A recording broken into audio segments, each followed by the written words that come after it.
morning. Thank you. So this morning, I'd like to talk a little bit about stewardship at Pilgrim.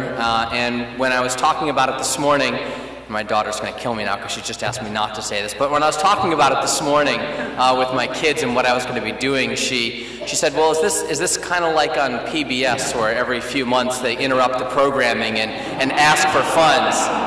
And I said, yeah, I guess it is kind of like that. But hopefully people won't tune to a different station, as often happens with PBS when people come on for that. We've been members here at Pilgrim for nearly 15 years and have pledged that whole time and believe it's very important. Hopefully you've all seen and received the flyer. There's more of them in the back that talk about where the money goes when you give to Pilgrim. And certainly I know for us and our family, we have benefited greatly over the years from every one of these areas where the money funds, where our stewardship dollars go.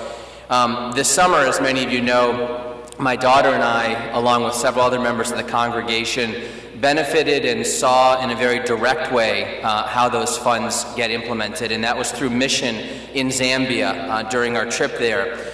And during the time there, we had the pleasure and the opportunity to meet a few times with a woman by the name of Mrs. Banda.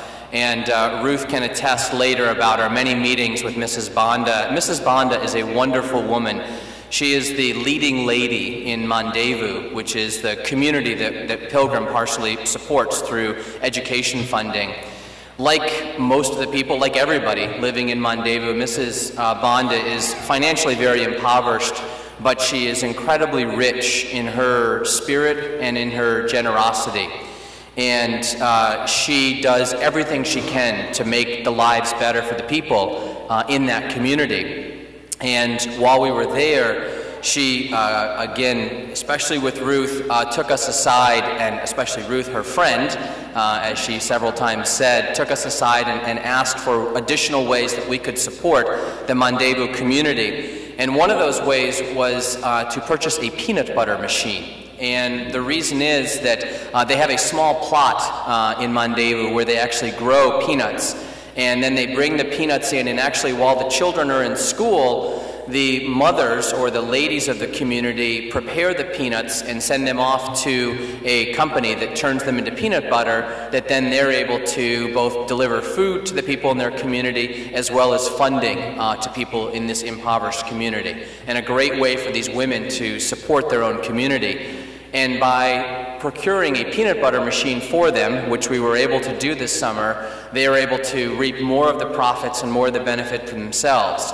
And to me, it's a great example of the return on investment that our stewardship dollars provide, in that by spending a few $100s to buy a peanut butter machine, that community in Mandevu will reap tremendous rewards, both financially in terms of the ongoing support from generating peanut butter, but also spiritually and morally by knowing that they are helping themselves. And again, that's part of why we give every year, is the benefit, the compounding benefit that our dollars have, both within this community as well as communities around the world, whether it's Bristol Lodge locally or Honduras or Zambia. So we will be once again pledging this year, and I hope others will join us. And with that, I'll go back to our regularly scheduled program.